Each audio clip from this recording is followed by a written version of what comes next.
The nature of childhood, impulse, adaptation, and innocence. Children are often compared to both animals and adult criminals in the sense that they struggle with impulse control and adapting to societal norms.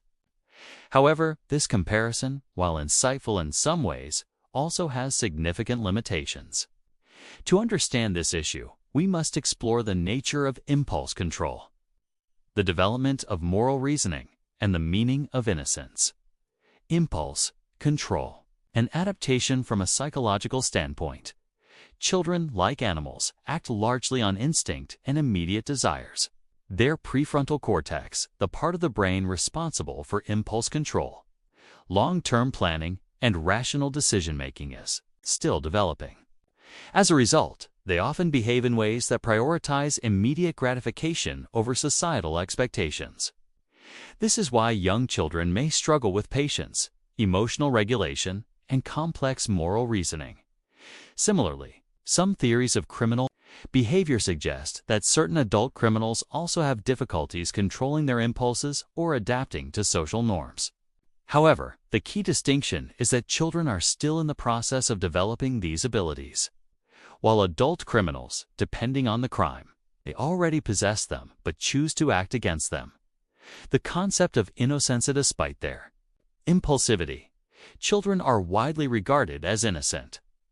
This innocence does not mean they lack selfish or aggressive tendencies, but rather that their moral understanding is not yet fully formed.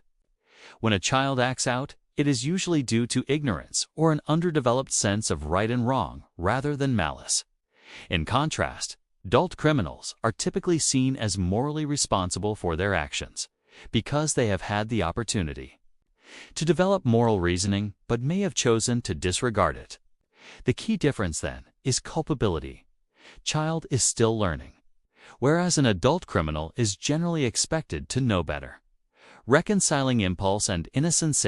Reconcile the idea that children are both impulsive and innocent. We must recognize that innocence refers to a lack of fully developed moral agency, rather than a lack of impulses. A child's misbehavior does not stem from a conscious choice to reject societal norms, but from a natural developmental process. Understanding this distinction helps us approach childhood development with more empathy. It also reinforces the importance of guidance, education, and nurturing environments in helping children transition from instinct-driven behavior to socially responsible adulthood. In conclusion, while children share some traits with both animals and impulsive adult criminals, the fundamental difference lies in their stage of development. Their innocence is not an absence of misbehavior, but an absence of mature moral culpability.